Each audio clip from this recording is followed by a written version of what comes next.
करीब 17 गांव के लोग उजड़ रहे हैं। उजड़ रहे मतलब जैसे ये लोग रिपोर्ट किया है कि ज़मीन अधिग्रहण हुआ 47%, मैंने 50%। तो उसमें गांव के लोगों का विरोध हुआ था जी। और वहाँ के विधायक होने के नाते हमको भी लोगों ने बुलाया था, वहीं गया था जी। करीब 10,000 से भी ज़्यादा भीड़ थी। और उसमें मैंने आदिम जनजाति और आदिवासी जो पहाड़ में अभी रह रहे हैं, और उसी जगह से मैंने डीसी को भी फ़ोन किया कि यहाँ पर बहुत आक्रोश है, यहाँ पर लोग ज़मीन देना नहीं चाहते हैं, जान देंगे ज़मीन नहीं देंगे का नारा लोग लगा रहे थे। तो डीसी साहब को लगा ठीक है, आप लोग कुछ लिख के दीजिए। तो गांव के लोगों ने विलेज से लिख करके दिया भी, लेकिन फिर भी अभी प्रस्तावित है, अभी हालांकि ज़मीन का अधिग्रहण नहीं हुआ है, और इसीलिए मैंने गैर सरकारी संकल्प लाया है जी। और आज बहुत सारा चीज़ कहने के बाद मैंने भाई स्पष्ट कर दिया यार कि देखिए, जब चुनाव होने यहाँ लगता है तो हम लोग जाके भाषण करते हैं कि भाई ये गरीबों की पार्टी है, गरीबों की पार्टी है, और ये सरकार बन जाने के बाद सामंतज्ञ हो जाती है। ये कहाँ का न्याय है?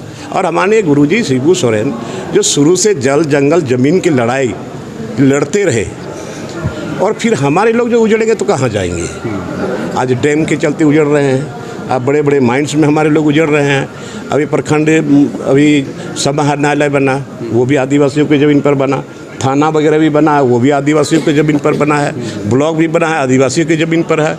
तो हम लोग ज़मीन देते रहे तो आखिर इससे वहाँ के लोगों को क्या मिलेगा? बोलता है कि रोज़गार मिलेगा। क्या रोज़गार मिलेगा? क्या नौकरी मिलेगी क्या उन लोगों को?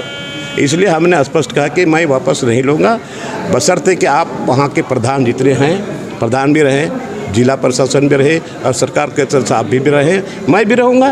अगर वो लोग सहमत होंगे तो कोई दिक्कत नहीं है, बट सहमत नहीं होंगे लेकिन फिर भी बैठेंगे तो बोले कि ठीक है हम लोग बैठेंगे। यही आश्वासन मिला है। मैं देखिए, लोग तो बोल ही रहे हैं विकास विरोधी। क्यों हम विकास विरोधी भाई? हम देखिए, हमारे माननीय गुरुजी शिबू सोरेन का हम चेला है, और आज तक उसी के मार्ग पर हम चल रहे हैं। आज हाँ, यहाँ पर खतियान का भी हमने शुरू से बोलते रहा, सदन के अंदर भी सदन के बाहर भी, वो भी देख रहे हैं अब क्या उसका हुआ। उसके अलावे उसके क्या हुआ? तो अभी कुछ तो बढ़ ही गया ना उसमें। क्या बढ़ा? सरकार ने अपने हिस्से का काम किया है ना उसमें। क्या काम किया है? नहीं किया है। उलझाने वाली बात है। अभी कहाँ आज क्यों इतने स्टूडेंट मैंने उमड़ पड़े सड़क पर? संथाल परगने में हमारे साहिबगंज जिला से इतना अवैध खनन जो हो रहा है, आज आप देख रहे हैं मामला कहाँ ईडी तक चला गया। मैंने ये सवाल उठाया था, लेकिन फिर भी अभी चल भी रहा है। तो आज एसपीटी एक्ट का सवाल हमने उठाया, सीएनटी एक्ट का सवाल उठाया। ये एक्ट रहने के बाद भी यहाँ, और हम ये झारखंड मुक्ति मोर्चा जल जंगल जमीन की लड़ाई वाला पार्टी, और हमारे आंख के सामने सीएनटी एक्ट एसपीटी एक्ट रहते हुए यहाँ पर जमीन लुटा जा रहा है। आज पैसा एक्ट नहीं बना, तो ये सब हम विरोध कर ही रहे हैं। और जो जमीन है, और लोग बोलते हैं कि ये सरकार के विरोध में बोलता है। क्यों सरकार के विरोध में बोले? इसीलिए कभी कभी मन करता है कि हम चुप रहें, फिर भी दिल है तो मानता नहीं। और अभी भी हमको लगता है, पता नहीं इतना एक्ट रहने के बाद भी यहाँ पर आदिवासी लोग बचेंगे या नहीं बचेंगे। आज जमीन एक्ट रहने के बाद भी कौन देखने वाला है? कौन देख रहा है? क्यों नहीं देख रहा है? एक्ट का विवालिशन हो रहा है। यहाँ भुमेरी ज़मीन पर हॉस्पिटल बन रहा है, बहुत सारा चीज़ बन रहा है भुमेरी ज़मीन पर, पाहन ज़मीन पर, इसके बाद आपका सरना ज़मीन पर, मसना ज़मीन पर, हड़गढ़ी ज़मीन पर, जो उसको टच नहीं कर सकता, कोई उसको छू नहीं सकता है। तो ये सरकार की आंख के सामने, प्रशासन के आंख के सामने हो रहा है, तो इसका भी हम विरोध नहीं करेंगे क्या? उसी के लिए हमको विधायक लोगों ने बनाया है। और फिर बोलोगे कि, तो इसीलिए कभी कभी हम बोलते हैं कि मैंने लोग बोलता है कि नहीं विरोध करता है। अरे विरोध कहाँ कर रहे हैं रे भाई? करना है, सरकार को करना है, और आपका चुनाव एजेंडा में भी है।